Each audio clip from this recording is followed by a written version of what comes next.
നമസ്കാരം. നീല് പിറ്റേ ദിവസം രാവിലെ തന്നെ യൂണിവേഴ്സിറ്റിയിലെത്തി.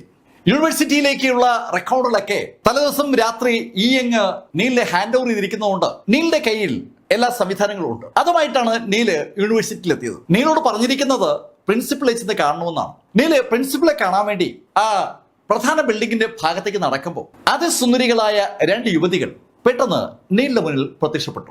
അതിൽ ഒരു യുവതി പെട്ടെന്ന് നീലിന്റെ മുന്നിലേക്ക് കയറി. നീ വീണ്ടും വന്ന? തലേദിവസം നീൽ അവിടെ എത്തിയപ്പോ ആ ഗോസ്റ്റ് പ്രസൻ എവിടെയാണെന്ന് നീൽ ചോദിച്ചത് ആ സ്ത്രീയോടാണ്. ആ സ്ത്രീ പെട്ടെന്ന് നീലിന്റെ മുന്നിലേക്ക് കയറി ആ ചോദ്യം ചോദിച്ചപ്പോ ആ യുവതിക്കൊപ്പം ഉണ്ടായിരുന്ന മറ്റേ സുന്ദരി പെട്ടെന്ന് വല്ലാത്തൊരു അമ്പരപ്പോടെ നീലിന്റെ മുന്നിലേക്ക് കയറിയിട്ട് നീലിനോട് ചോദിച്ചു, മിസ്റ്റർ ഗ്രീ, താങ്കളെന്താ ഇവിടെ?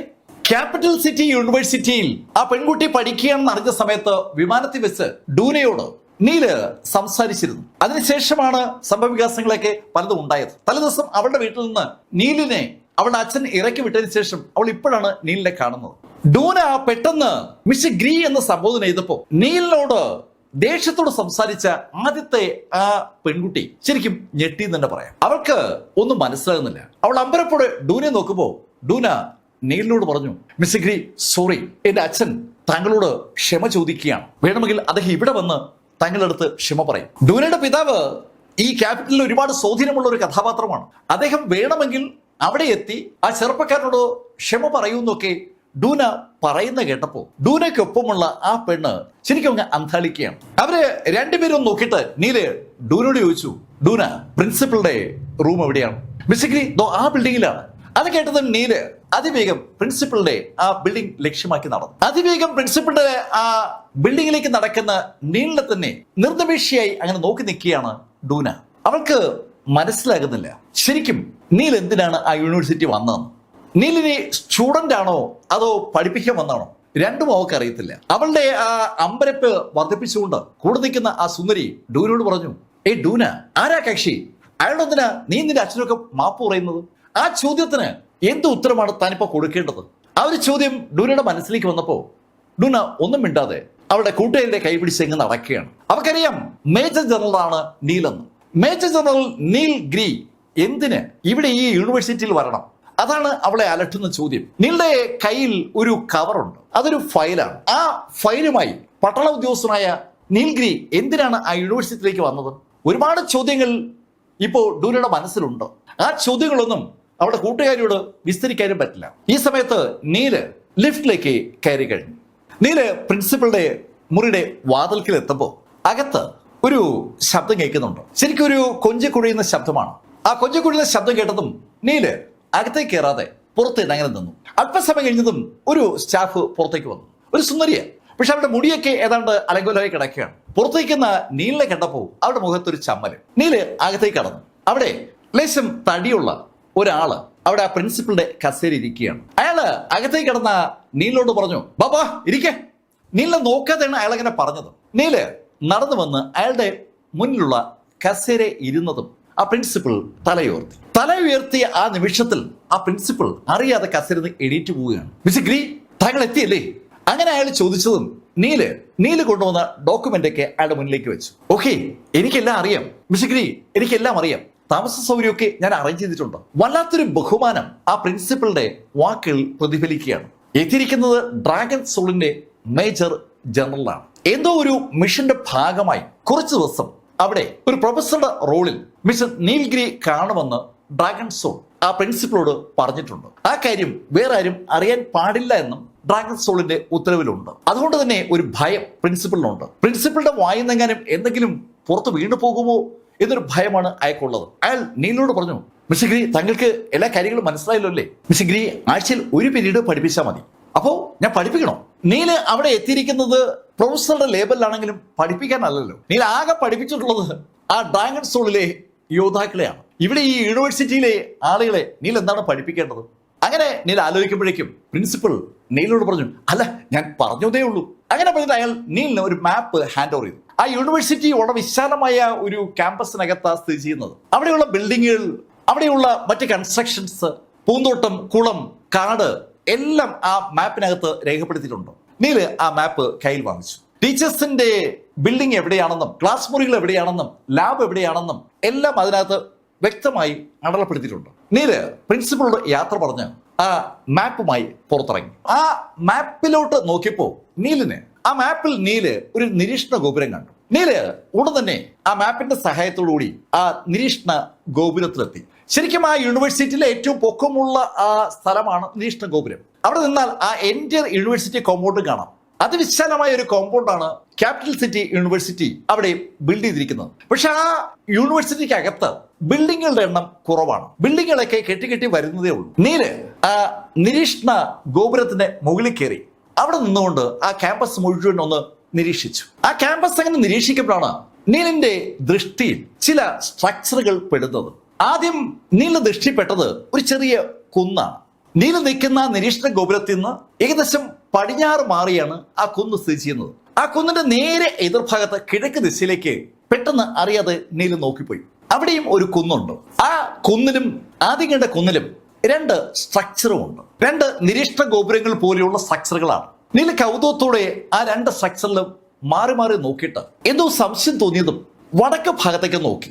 ആ രണ്ട് സ്ട്രക്ചറിലും മാറി മാറി നോക്കിയ നീലിന് എന്തോ ഒരു സംശയം തോന്നിയതും നീല് കയ്യിലിരിക്കുന്ന മാപ്പിലേക്ക് വീണ്ടും നോക്കി. ആ മാപ്പിലേക്ക് നോക്കി നീല് നേരെ വടക്ക് ഭാഗത്തേക്ക് നോക്കുമ്പോൾ അവിടെയും സമാന സ്വഭാവത്തിൽ ഒരു സ്ട്രക്ചർ കാണാനുണ്ട്. അതൊരു വാട്ടർ ടാങ്കാണ്. പക്ഷെ അതും ഒരു കുന്നിന്റെ മുകളിലാണ് കെട്ടിയിരിക്കുന്നത്. നീലുടൻ തിരിഞ്ഞ് തെക്ക് ഭാഗത്തേക്ക് നോക്കി. അവിടെ ഒരു ബിൽഡിംഗ് ഉണ്ട്. പക്ഷെ അതും ഒരു കുന്നിന്റെ മുകളിലാണ്. 4 ദിക്കിലായി 4 കുന്നുകൾ. 2 കുന്നുകളിൽ നിരീക്ഷണ ഗോപുരങ്ങളാണെങ്കിൽ ഒരു കുന്നിൽ ഒരു വാട്ടർ ടാങ്കും മറ്റേ കുന്നിൽ ഒരു ബിൽഡിങ്ങുമാണ്. നീലിന്റെ ക്യൂരിയോസിറ്റി ഒന്നുകൂടെ കൂടി. നീല് ആ വടക്കും പടിഞ്ഞാറുമുള്ള ആ 2 ബിന്ദുക്കളിൽ തമ്മിൽ യോജിപ്പിക്കുന്ന ആ രേഖയിലൂടെ ഒന്ന് കണ്ണോടിച്ചപ്പോൾ അതിനിടയിൽ ഒരു പോയിന്റിൽ ഒരു സ്ട്രക്ചറൂടെ കണ്ടു. അത് കണ്ടതും അതിന് നേരെ ഓപ്പോസിറ്റായി വടക്കും കിഴക്കുമുള്ള രേഖയെ യോജിപ്പിക്കുന്ന സ്ഥലത്ത് ഒരു പോയിന്റ് കണ്ടു. അവിടെ ഒരു സ്ട്രക്ചർ ഉണ്ട്. അതേ സ്ട്രക്ചർ ഈ കിഴക്കും തെക്കുമുള്ള പോയിന്റിന്റെ നടുക്കുമുണ്ട്. അതുപോലെ തെക്കിനും പടിഞ്ഞാറിനും ഇടയിലുള്ള പോയിന്റിലും ഒരു സ്ട്രക്ചർ ഉണ്ട്. നീലിന് ഇപ്പൊ വല്ലാത്തൊരു കൗതുകം അനുഭവപ്പെടുകയാണ്. 8 സ്ട്രക്ചറുകൾ ശരിക്കും ആ യൂണിവേഴ്സിറ്റിക്ക് അകത്തുണ്ട്. ആ സ്ട്രക്ചറുകൾക്ക് തമ്മിൽ എന്തോ ഒരു കണക്ഷൻ ഉണ്ട്. നീല് ആ സ്ട്രക്ചറുകളിലേക്ക് ഒന്നുകൂടെ സൂക്ഷിച്ചു നോക്കി. അപ്പോഴാണ് നീൽ ആ കാര്യം മനസ്സിലാകുന്നത്. അതൊരു ഫോർമേഷനാണ്. യൂണിവേഴ്സിറ്റിയിലെ ആ ക്യാമ്പസിനുള്ളിൽ ശരിക്കും ഒരു ഫോർമേഷൻ ഉണ്ടാക്കിയിട്ടിരിക്കുകയാണ്. ഒരു അടിപൊളി കളം. 8 പോയിന്റുകളിലായി 8 ഫോർമേഷൻ തൂണുകൾ അവിടെ സൃഷ്ടിച്ചിരിക്കുകയാണ്. എന്തായിരിക്കാം ആ ഫോർമേഷൻ കൊണ്ട് ഉദ്ദേശിക്കുന്നത്, അല്ലെങ്കിൽ എന്തിനായിരിക്കാം ആ ഫോർമേഷൻ? ആ ഒരു ചോദ്യം നീലിന്റെ മനസ്സിലേക്ക് വന്നതും നീല് ആ 8 കല്ലുകൾ കൊണ്ടുള്ള വിവിധ തരത്തിലുള്ള ഫോർമേഷനുകൾ ഒന്ന് അപഗ്രഥിച്ചു നോക്കി. അപ്പോഴാണ് ഞെട്ടലോടുകൂടി നീൽ ആ കാര്യം മനസ്സിലാക്കുന്നത്. അതൊരു എനർജി അബ്സോർവിംഗ് ഫോർമേഷനാണ്. ആളുകളുടെ ലൈഫ് എനർജി അബ്സോർവ് ചെയ്യാൻ കപ്പാസിറ്റി ഉള്ള ഒരു ഫോർമേഷനാണ് അവിടെ സൃഷ്ടിച്ചിരിക്കുന്നത്. അത് നീലിന് മനസ്സിലായത് നീല് നിൽക്കുന്ന ആ നിരീക്ഷണ ഗോപുരത്തിൽ നിന്ന് കുറച്ച് വടക്കോട്ട് മാറിയുള്ള ഒരു പോയിന്റിൽ നീലിന്റെ ശ്രദ്ധ പതിഞ്ഞപ്പോഴാണ്. ശരിക്കും ആ 8 പോയിന്റുകളും ആ പോയിന്റുമായി കണക്റ്റഡ് ആണ്. അവിടെ ഒരു ബിൽഡിംഗ് ഉണ്ട്. ആ ബിൽഡിങ്ങിൽ നിന്ന് ആ 8 പോയിന്റിലേക്കും തുല്യ അകലമാണ്. ആ സെന്ററിലുള്ള ബിൽഡിങ്ങും ഈ 8 ബിൽഡിങ്ങും തമ്മിൽ കണക്ട് ചെയ്തുകൊണ്ട് ശരിക്കും ഒരു എനർജി അബ്സോർപ്ഷൻ ഫോർമേഷൻ അവിടെ സൃഷ്ടിച്ചിരിക്കുകയാണ്. എന്ത് എനർജി അബ്സോർവ് ചെയ്യാനാണ് ആ ഫോർമേഷൻ എന്ന് പെട്ടെന്ന് നീലിന് മനസ്സിലായി. ഇത് യൂണിവേഴ്സിറ്റിയാണ്. ഒരുപാട് സ്റ്റുഡൻസും അധ്യാപകരും ജീവനക്കാരും അവിടെ ആ യൂണിവേഴ്സിറ്റിയിലുണ്ട്. അവരുടെ ലൈഫ് എനർജി കുറേശ്ശെ വലിച്ചെടുക്കുന്ന ഒരു ഫോർമേഷനാണ് അവിടെ സൃഷ്ടിച്ചിരിക്കുന്നത്. നീല പെട്ടെന്ന് ഒരു കാര്യം സ്ട്രൈക്ക് ചെയ്തു. ശരിക്കും ആ ലൈഫ് എനർജിയും ഈ ഗോസ്റ്റ് പ്രിസണും തമ്മിൽ ബന്ധമുണ്ടോ? ആ ഗോസ്റ്റ് പ്രിസൺ വർക്ക് ചെയ്യാൻ ആവശ്യമായ എനർജി ഇവിടെയുള്ള സ്റ്റുഡൻസിൽ നിന്നും അതുപോലെ അധ്യാപകരിൽ നിന്നും ജീവനക്കാരിൽ നിന്നും വലിച്ച് എടുക്കപ്പെടുകയാണ്, അവർ പോലും അറിയാതെ. യൂണിവേഴ്സിറ്റിയിൽ വന്നു പോകുന്ന സ്റ്റുഡൻസിന് ഒരു ക്ഷീണം തോന്നും, അതിനപ്പുറത്തേക്ക് ഒന്നും തോന്നത്തില്ല. അവര് ഒരു ദിവസം ഫുള്ള് റെസ്റ്റ് എടുക്കുമ്പോൾ അല്ലെങ്കിൽ രാത്രി വീട്ടിൽ റെസ്റ്റ് എടുത്ത് കഴിയുമ്പോൾ പിറ്റേന്ന് വീണ്ടും അവർ ഓക്കെ ആവും. പകല് വീണ്ടും അവരുടെ ബോഡിയിൽ നിന്ന് എനർജി വലിച്ചെടുക്കപ്പെടും. അതേസമയത്ത് ഈ യൂണിവേഴ്സിറ്റിക്ക് ഉള്ളിൽ തന്നെ തങ്ങുന്ന ആളുകളിൽ നിന്ന് നിരന്തരമായി എനർജി വലിച്ചെടുത്തുകൊണ്ടേയിരിക്കും. അവർ പോലും അറിയാതെ വളരെ കുറഞ്ഞ അളവിൽ എനർജി വലിച്ചെടുക്കുന്ന ഒരു ഫോർമേഷനാണ് അവിടെ സൃഷ്ടിച്ചിരിക്കുന്നത്. പക്ഷെ നിരന്തരമായി ആ എനർജി ഇങ്ങനെ വലിച്ചെടുക്കപ്പെട്ടാൽ അത് ദോഷമാണ്. അത് മനസ്സിലാക്കിയ നീല് ആ നിരീക്ഷണ ഗോപുരത്തിൽ നിന്ന് താഴേക്ക് ഒരൊറ്റ ചാട്ടം. നീല് ചാടി നിന്നത് സൈക്കിൾ സ്റ്റാൻഡിന്റെ ഭാഗത്താണ്. നീല് തറയിൽ ചവിട്ടുമ്പോൾ അവിടെ ഒരു ചെറിയ പ്രകമ്പനം ഉണ്ടായി. സ്വാഭാവികമായിട്ടും അവിടെ ഇരുന്ന സൈക്കിളൊക്കെ ടക് ടക് ടക് ശബ്ദത്തോടി എല്ലാം അങ്ങ് താഴെ വീഴുകയാണ്. ഭാഗ്യത്തിന് അതാരും കണ്ടില്ല. നീല് അതിവേഗം ഓടിയെത്തിയത് ആ വടക്ക് ഭാഗത്തുള്ള ആ കുന്നിലേക്കാണ്. ആ കുന്നിൽ ഓടിയെത്തിയ നീല് അവിടെയുള്ള ബിൽഡിങ് നിമിഷ നേരം കൊണ്ട് നിലം പതിപ്പിച്ചു. ആ ബിൽഡിംഗ് താഴേക്ക് വീണതും നീല് ആ വടക്കിനും പടിഞ്ഞാറിനും ഇടയിലുള്ള ആ രണ്ടാമത്തെ സ്പോട്ടിലേക്ക് ഓടി. അവിടെ ഓടിയെത്തിയ നീല് അതും തകർത്തു. ശരിക്കും യൂണിവേഴ്സിറ്റിക്ക് ചുറ്റുമായിട്ടാണ് ഈ കൺസ്ട്രക്ഷൻ മുഴുവൻ ഉണ്ടാക്കപ്പെട്ടിരിക്കുന്നത്. ചിലതൊക്കെ ബിൽഡിങ്ങുകളാണ്, ചിലതൊക്കെ വെറും കുന്നുകളാണ്. അത് എന്ത് തന്നെയാണെങ്കിലും നീല് ഒന്നൊന്നായി തകർത്ത് പടിഞ്ഞാറ് ഭാഗത്തുള്ള ആ ചവറും തകർക്കുമ്പോഴേക്കും അവിടെ ഗോസ്റ്റ് പ്രസിനകത്ത് സ്വാഭാവികമായും ഒരു അസ്വസ്ഥത ജനറേറ്റ് ചെയ്യപ്പെടുകയാണ്. പുറത്തെന്തോ സംഭവിക്കുകയാണെന്ന് അകത്തുള്ള ആളുകൾക്ക് മനസ്സിലായി. അവിടെ ആ ആടിന്റെ താടിയുള്ള മനുഷ്യൻ ഇപ്പോ കുറച്ചു ഭേദമായിട്ടുണ്ട്. അന്ന് ആ ചേംബർലിന്റെ ബോഡിക്കുള്ളിലെ ആ രഹസ്യ സീല് ആ ബ്ലാക്ക് വസ്ത്രധാരി തകർത്തപ്പോ അതിന്റെ ഒരു ആഫ്റ്റർ ഇഫക്റ്റ് ആ ആട് മുഖമുള്ള ആൾക്ക് അനുഭവപ്പെട്ടിരുന്നു. അയാൾ ആ ക്ഷതത്തിൽ നിന്ന് ഒന്ന് കയറി വരുന്നതേ ഉള്ളൂ. പെട്ടെന്ന് അവിടെ അവരുടെ ആ മുറിയിൽ വല്ലാത്തൊരു പ്രകമ്പനം അനുഭവപ്പെട്ടതും ആ ആളുകൾ ഒരാൾ ഉടൻ തന്നെ ഒരു നമ്പറിലേക്ക് വിളിച്ചു. ഏയ്, നീ യൂണിവേഴ്സിറ്റിയിലില്ലേ? ഉടൻ തന്നെ മറുഭാഗത്ത് മറുപടി ഉണ്ട് ഉണ്ട്, നീ ഒന്ന് പരിശോധിക്കേ, എന്തോ സംഭവിക്കുകയാണ്. ഗോസ്റ്റ് പ്രസന് ആവശ്യമായ ഊർജ്ജം ലഭിക്കുന്ന ആ ഫോർമേഷൻ എന്തോ ഒരു അപകടത്തെ നേരിടുകയാണെന്ന് ആ മൂന്നാമത്തെ ടവറും വീണപ്പോ അകത്തുള്ള ആളുകൾക്ക് മനസ്സിലായതാണ്. ഉടൻ തന്നെ അവര് ആ ഇൻഫർമേഷൻ യൂണിവേഴ്സിറ്റിക്ക് അകത്തുള്ള അവരുടെ ഒരു ആളിലേക്ക് എത്തിക്കുകയാണ് ചെയ്തത്. നീല് നാലാമത്തെ ടവറിന്റെ അടുത്തെത്തിയപ്പോ ആ വ്യക്തി നീലിന്റെ അടുത്തേക്ക് ഓടിയെത്തി. അയാൾ നോക്കിയപ്പോ ഒരു ടവറിന്റെ അടുത്ത് ഒരു ചെറുപ്പക്കാരൻ നിൽക്കുകയാണ്. അയാൾക്ക് ഈ 8 ടവറുകളും അറിയാം. അയാള് അമ്പരപ്പോടുകൂടിയാണ് ആ തകർന്ന 3 ടവറുകളിൽ കണ്ടത്. ബാക്കി ടവറുകളുടെ അടുത്തേക്ക് അയാൾ ഓടിയെത്തപ്പോഴാണ് 4ാമത്തെ ടവറിന്റെ അടുത്ത് നിൽക്കുന്ന ചെറുപ്പക്കാരനെ അയാൾ കാണുന്നത്. ആ ചെറുപ്പക്കാരനെ കണ്ടതും ആ സെക്യൂരിറ്റി ജീവനക്കാരൻ ഓടി ആ ചെറുപ്പക്കാരന്റെ അടുത്തെത്തി. ഏയ്, ആരാ നീ എന്താ അവിടെ ചെയ്യുന്നത്? അതിന് മറുപടി പറയാൻ നിൽക്കാതെ നീല് തന്റെ കാലുയർത്തി ആഞ്ഞൊരു ചവിട്ടിയതും പെട്ടെന്ന് അവിടെ ഒരു തരംഗം ഉണ്ടായി. ആ തരംഗം ആ ടവറിനെ തകർക്കുമെന്ന് മനസ്സിലായതും ആ സെക്യൂരിറ്റി ഗാർഡ് മുന്നോട്ട് കുതിച്ചു. ഏയ്, നിന്നോടല്ലേ ചോദിച്ചത്, എന്തായി ചെയ്യുന്നതെന്ന്? അങ്ങനെ ചോദിച്ചുകൊണ്ട് ആ മനുഷ്യൻ കൈ നിവർത്തി ഒരു ഒറ്റ ഇടി. ആ ഇടി നീലിനടുത്തേക്ക് പാഞ്ഞു വരുമ്പോ നീലിന് ആ കാര്യം മനസ്സിലായി. ആ സെക്യൂരിറ്റി ഗാർഡ് വെറും ഒരു സെക്യൂരിറ്റി ഗാർഡ് അല്ല, അയാളൊരു ഗ്രാൻഡ് മാസ്റ്ററാണ്. അതും അതിശക്തനായ ഗ്രാൻഡ് മാസ്റ്റർ. ആ ഗ്രാൻഡ് മാസ്റ്റർ നീലിനെ അവസാനിപ്പിക്കാനുള്ള ഉദ്ദേശത്തോടു കൂടി തന്നെയാണ് ആഞ്ഞിടിച്ചത്. അയാൾക്ക് ഒരു കാര്യം മനസ്സിലായിട്ടുണ്ട്. ആ 3 ടവറും തകർത്തത് ആ ചെറുപ്പക്കാരൻ തന്നെയാണ്.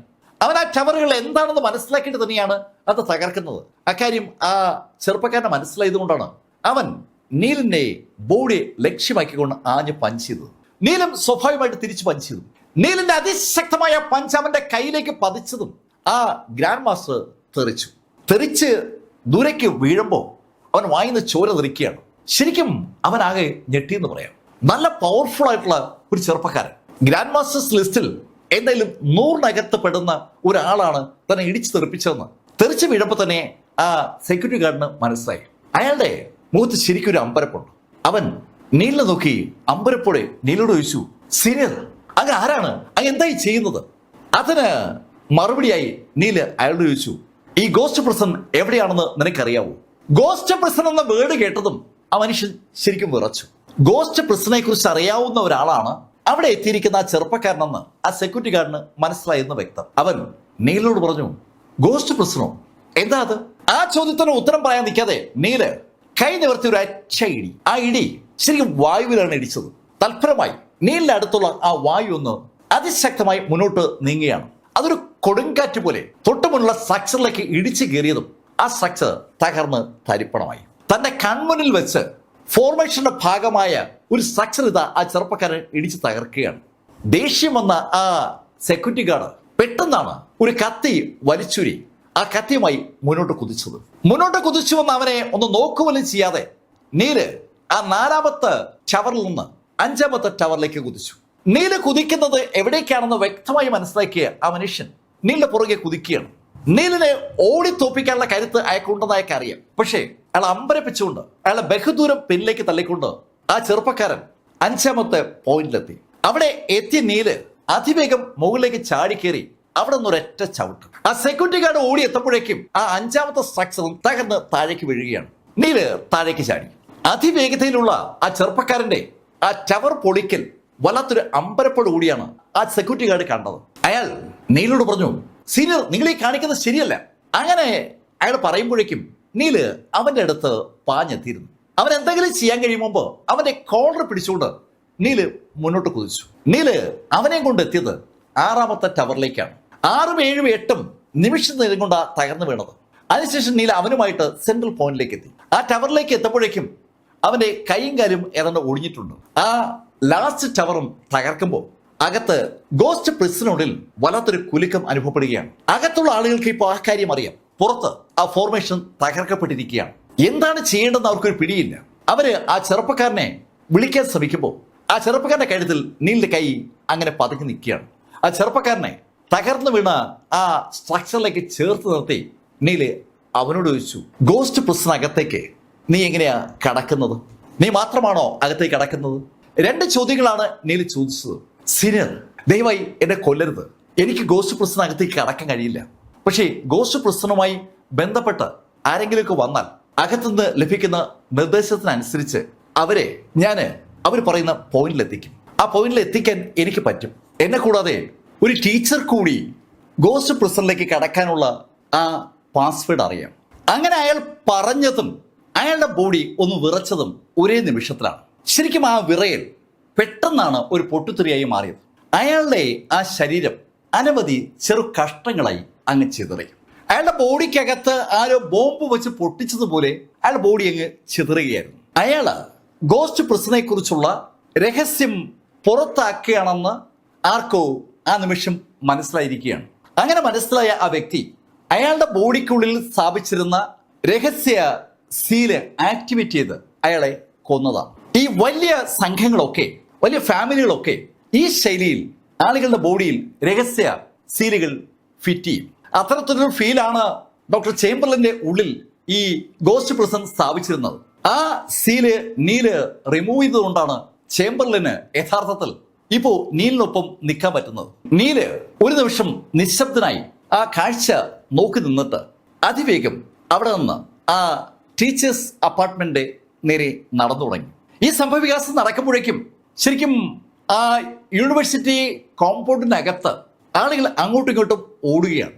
ആ യൂണിവേഴ്സിറ്റിയെ ഏകദേശം പൂർണ്ണമായി കവർ ചെയ്ത് നിൽക്കുകയായിരുന്ന 8 ടവറുകളാണ് ഇപ്പോൾ താഴെ വീണിരിക്കുന്നത്.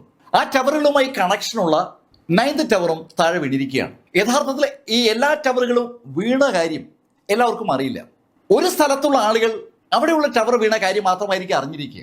അവർ ആ വിവരം മറ്റാർക്കെങ്കിലും റിപ്പോർട്ട് ചെയ്യാൻ ശ്രമിക്കുമ്പോഴാണ് അവിടെ ഒരു ടവർ വീണ വിവരം അറിയുന്നത്. യൂണിവേഴ്സിറ്റിക്കുള്ളിൽ പല കെട്ടിടങ്ങളും തകർന്നു വീണതും കുന്നുകൾ തകർന്നു വീണതും സ്വാഭാവികമായിട്ടും ആ യൂണിവേഴ്സിറ്റിക്കുള്ളിൽ ഒരുപാട് പേരുടെ ശ്രദ്ധ പിടിച്ചു പറ്റിയിരിക്കുകയാണ്. സെക്യൂരിറ്റി ഗാർഡുകളും മറ്റ് ജീവനക്കാരും ഒക്കെ ആ ഭാഗത്തേക്ക് അങ്ങനെ ഓടിയെത്തുമ്പോൾ നീല് അയാൾക്ക് അലൗട്ട് ചെയ്തിരിക്കുന്ന ആ ടീച്ചേഴ്സ് ബിൽഡിങ്ങിലേക്ക് എത്തി. ലിഫ്റ്റിലേക്ക് നീല് കയറാൻ തുടങ്ങിയതും ഒരു യുവതി കൂടി പെട്ടെന്ന് ആ ലിഫ്റ്റിലേക്ക് കയറി. അവള് ഒരു വലിയ ബാഗ് വലിച്ച് ആ ലിഫ്റ്റിലേക്ക് കയറ്റാൻ ശ്രമിക്കുകയാണ്. അവൾ വലിച്ചിട്ടും ആ ലിഫ്റ്റിലേക്ക് അത് കയറാതെ വന്നതും നീലത് കൂളായിട്ട് അകത്തേക്ക് എടുത്തു വെച്ചു. അവള് നീലിനോട് താങ്ക്സ് പറഞ്ഞു. ആ ലിഫ്റ്റ് ഇങ്ങനെ മുകളിലോട്ട് പോയിക്കൊണ്ടിരിക്കുമ്പോൾ അവള് തല തിരിച്ച് ആ ലിഫ്റ്റിനകത്തുള്ള ആ ചെറുപ്പക്കാരനെ നോക്കിയപ്പോൾ അയാളുടെ കണ്ണുകൾ അവളുടെ മാർദ്ദത്തിലാണ്. കണ്ടാൽ നല്ല സുമുഖനായ ഒരു ചെറുപ്പക്കാരനാണ് നീൽഗ്രി. ആ ചെറുപ്പക്കാരൻ അവളുടെ മാർദ്ദത്തിലേക്ക് തന്നെ നോക്കുന്നുണ്ടപ്പോൾ അവൾക്ക് പെട്ടെന്നൊരു ജാളി തോന്നി. അവളെ ആ പെട്ടിയെടുത്ത് ലിഫ്റ്റിനകത്തേക്ക് വെക്കാൻ അവളെ സഹായിച്ച വ്യക്തിയാണ് അവളുടെ മാർദ്ദത്തിലേക്ക് നോക്കുന്നത്. ആ ചെറുപ്പക്കാരൻ ഒരു നാണവുമില്ലാതെ അവളുടെ മാർദ്ദത്തിലേക്ക് അങ്ങനെ നോക്കുന്നുണ്ടപ്പോൾ അവൾക്കൊരു ജാളിത തോന്നി.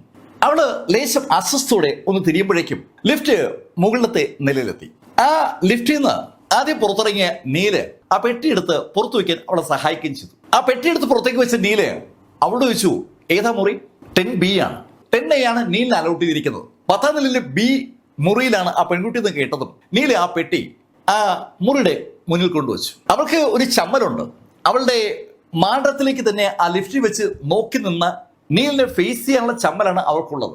അവള് മുറി തുറന്നതും നീല് തന്നെ ആ പെട്ടി എടുത്ത് അകത്തേക്ക് വെച്ചു കൊടുത്തു. പെട്ടി അകത്ത് വെച്ചിട്ട് വാതിൽക്കിലേക്ക് നടന്ന നീല് ഒന്ന് തിരിഞ്ഞ് അവളോട് ചോദിച്ചു, നിങ്ങളുടെ ഈ കഴുത്തിൽ കിടക്കുന്ന ആ നെക്ലേസ് അത് നിങ്ങൾക്ക് എവിടെ നിന്നാ കിട്ടിയേ? തന്റെ മാർദ്ദത്തിലേക്ക് അല്ല, മറിച്ച് കഴുത്തില് നെക്ലേസിലേക്കാണ് ആ ചെറുപ്പക്കാരൻ നോക്കിക്കൊണ്ടിരുന്നതെന്ന് അപ്പോഴാണ് ആ ലേഡിക്ക് മനസ്സിലായത്. പെട്ടെന്ന് അവൾ സ്വഭാവത്തിലേക്ക് മടങ്ങി വരികയാണ്. അവള് നീലിനോട് പറഞ്ഞു, ഇത് എൻ്റെ അമ്മയ്ക്ക് അമ്മയുടെ ഒരു സ്നേഹിത കൊടുത്തതാണ്. ഒരു കാര്യം ചെയ്യൂ, ആ നെക്ലേസ് ഒന്ന് നോക്കാൻ തരൂ. അങ്ങനെ നീല് ചോദിച്ചതും ആ യുവതി അവളുടെ കഴുത്തിൽ അണിഞ്ഞിരുന്ന നെക്ലേസ് അഴിച്ച് നീലിന്റെ കയ്യിലേക്ക് കൊടുത്തു. നീല് ആ നെക്ലേസ് നോക്കി. ആ നെക്ലേസിൽ നീല നിറത്തുള്ള രത്നങ്ങളാണ് പതിച്ചിരിക്കുന്നത്. എർത്ത് സോൾ മിസ്റ്റിക്കൽ സ്റ്റോൺ എന്ന് വിളിക്കുന്ന ഒരു കല്ലാണ് യഥാർത്ഥത്തിൽ ആ നെക്ലേസിൽ മുഴുവൻ കാണുന്നത്. നീല് വരുന്ന കുല്ലൻ മലനിരകളിൽ പോലും അത്ര ലഭ്യമല്ലാത്ത ഒരു കല്ലാണ് ഈ എർത്ത് സോൾ മിസ്റ്റിക്കൽ സ്റ്റോൺ എന്ന് പറയുന്നത്. അതിന് ഒരുപാട് ഉപയോഗങ്ങളുണ്ട്. അതറിയാവുന്ന നീല് അവളോട് ചോദിച്ചു, ഈ എർത്ത് സോൾ മിസ്റ്റിക്കൽ സ്റ്റോൺ നിങ്ങളുടെ അമ്മയുടെ സ്നേഹിത നിങ്ങളുടെ അമ്മയ്ക്ക് വെറുതെ കൊടുത്തതാണോ അതോ എന്തെങ്കിലും സഹായത്തിന്റെ ഭാഗമായി കൊടുത്തതാണോ? ചുമ്മാ ഒരു സംഭാഷണം തുടങ്ങി വെക്കാൻ വേണ്ടിയാണ് നീല അങ്ങനെ ചോദിച്ചത്. അത് കേട്ടതും ആ ലേഡി പറഞ്ഞു, ഏയ് അതെനിക്കറിയില്ല, അമ്മ എന്തായാലും ഇത് ധരിക്കണമെന്ന് എന്നോട് പറയാറുണ്ട്. അങ്ങനെ ആ ലേഡി പറയുമ്പോഴേക്കും ആ മുറിയിൽ പതുക്കെ പതുക്കെ തണുപ്പ് കൂടി വരികയാണ്. ആ മുറിയിലേക്ക് നീലും ആ പെൺകുട്ടിയും കടക്കുന്ന സമയത്ത് ഉണ്ടായതിനേക്കാൾ തണുപ്പ് ഇപ്പോൾ ആ മുറിയിലുണ്ട്.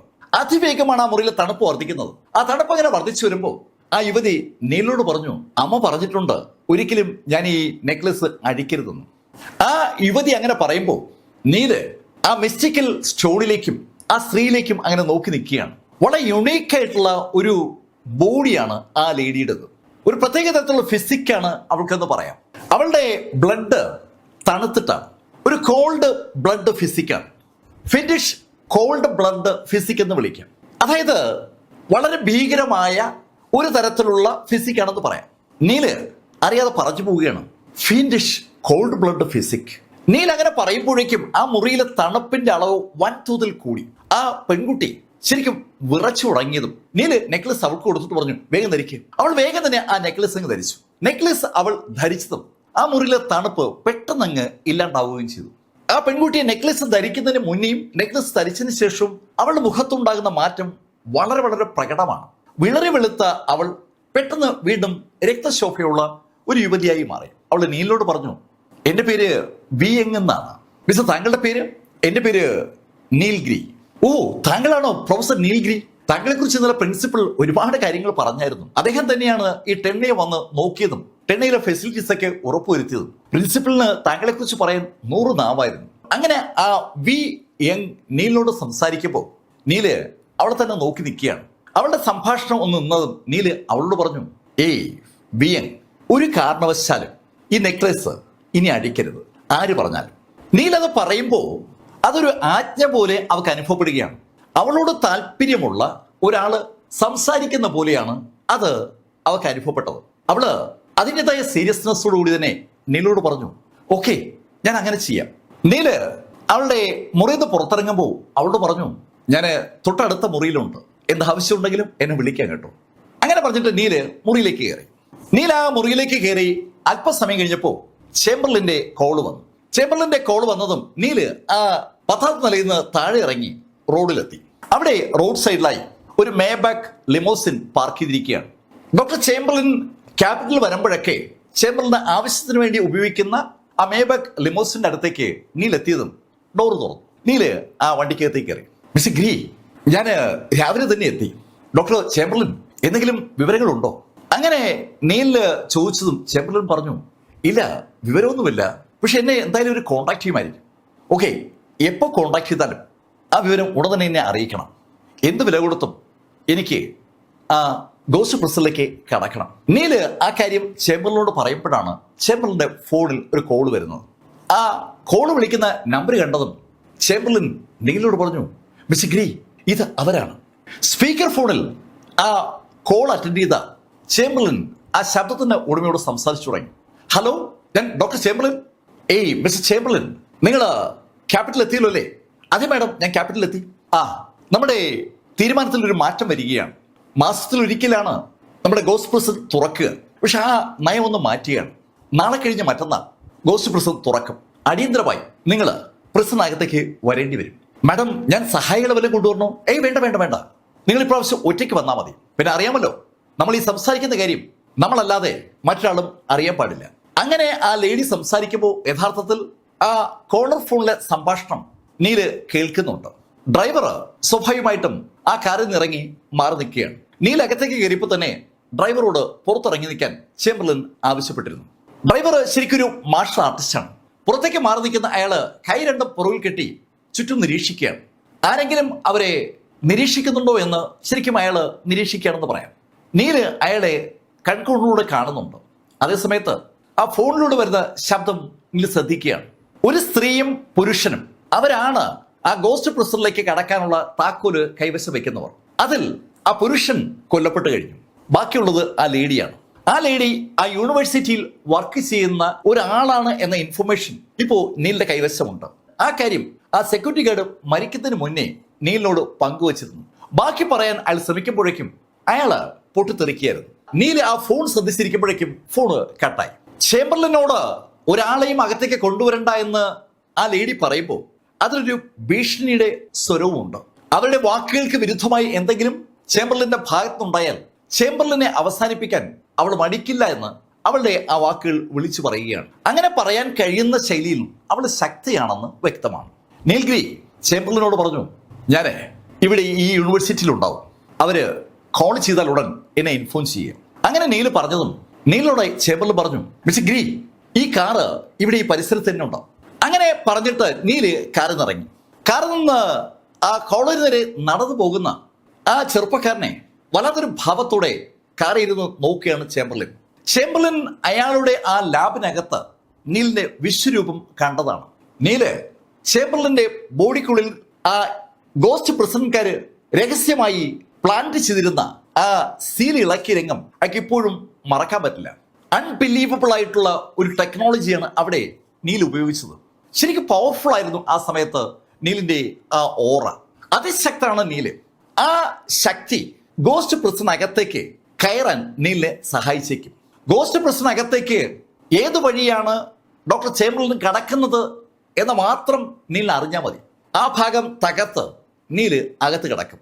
അതാണ് നീലിന്റെ ആശയമെന്ന് നീലുമായി സംസാരിച്ചപ്പോൾ ചേംബർലന് ഏകദേശം മനസ്സിലായിട്ടുണ്ട്. അല്ലാതെ നീലിനെ ഒരിക്കലും അകത്തുള്ള ആളുകൾ പ്രിസനകത്തേക്ക് കൊണ്ടുപോകത്തില്ല.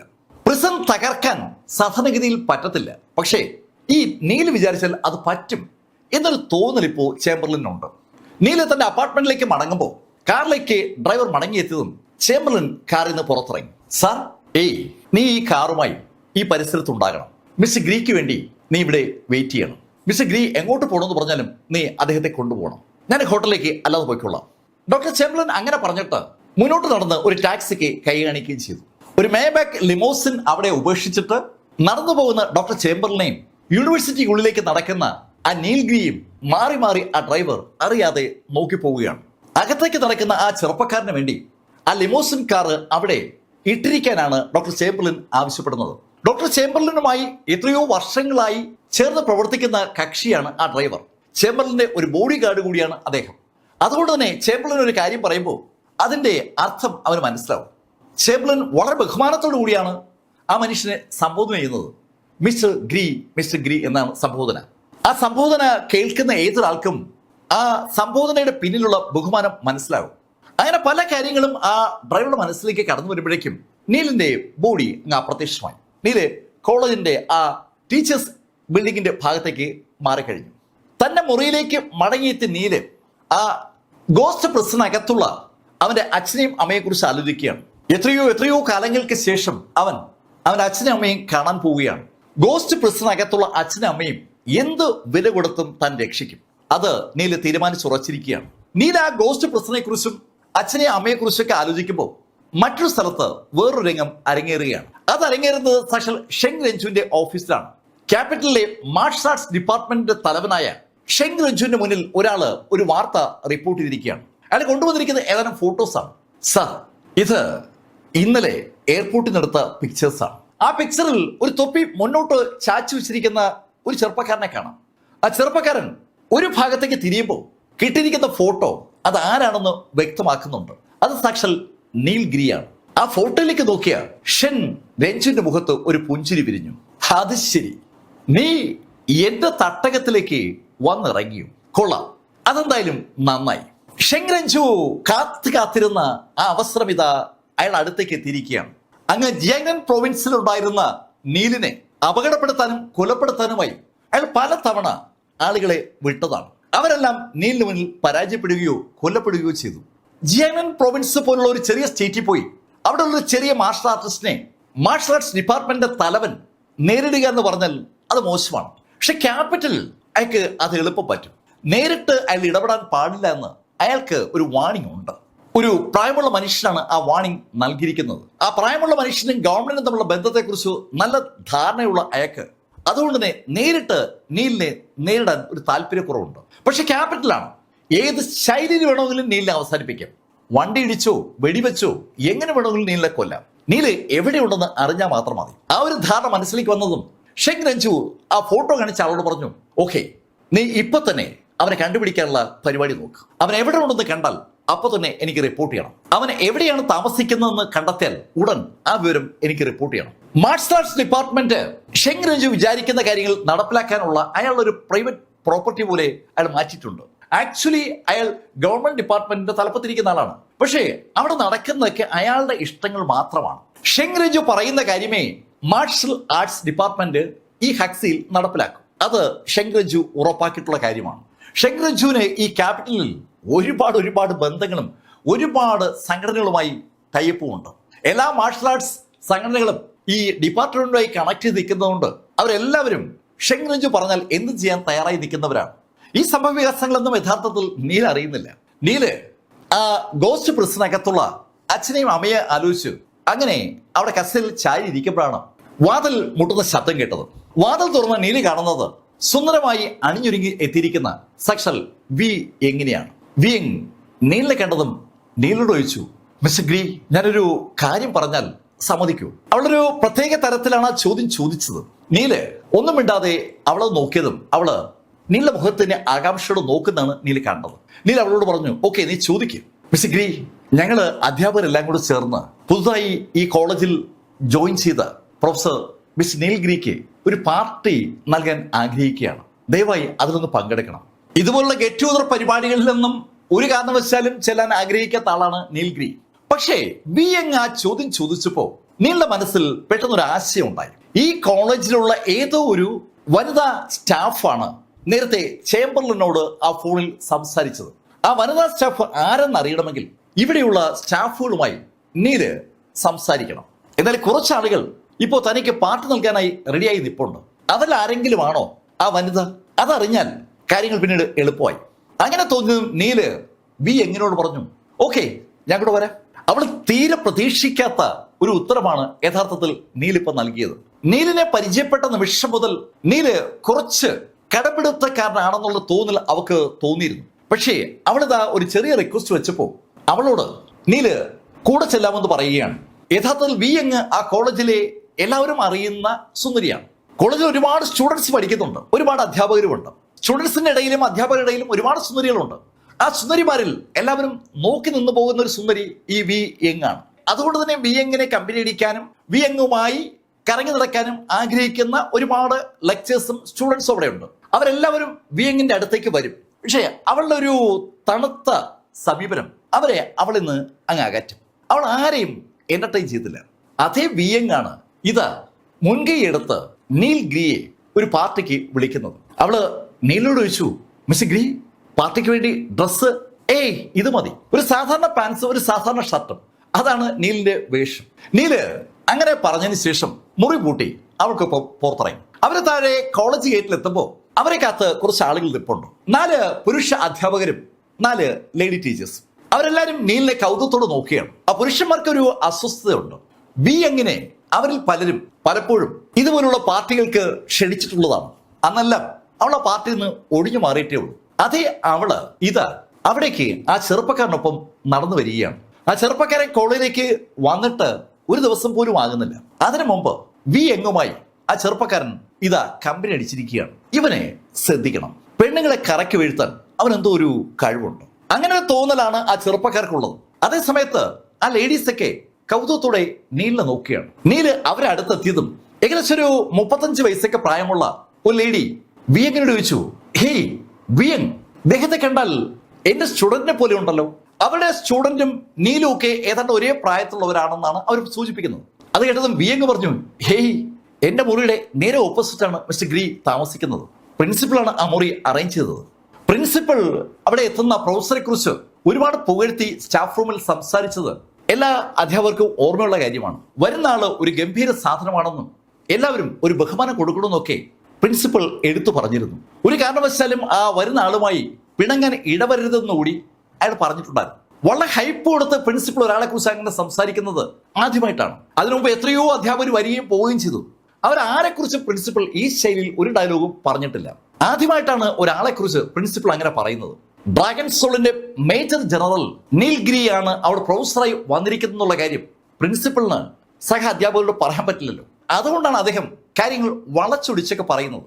ആർമി ഉദ്യോഗസ്ഥനായ ആ ചെറുപ്പക്കാരനെ ഏതെങ്കിലും ശൈലിയിൽ ഇറിറ്റേറ്റ് ചെയ്താൽ അത് ആ ഇറിറ്റേറ്റ് ചെയ്യുന്ന ആൾക്ക് മാത്രമല്ല പ്രിൻസിപ്പലിനും ദോഷമായി വരുമെന്ന് ഒരു ഫീല് പ്രിൻസിപ്പലിനുണ്ട്. പ്രിൻസിപ്പൽ അങ്ങനെ പറഞ്ഞ ആ നിമിഷം മുതൽ ആ ചെറുപ്പക്കാരെ കാണാൻ ആഗ്രഹിച്ചിരുന്ന ആ എട്ടംഗ ടീം കൗതുകത്തോടെ നീലിനെ നോക്കി. ഒരു ലേഡി നീലിനോട് ചോദിച്ചു, മിസ്റ്റർ നീൽഗിരി, താങ്കൾ ഏത് യൂണിവേഴ്സിറ്റി എന്നാ പഠിച്ചത്?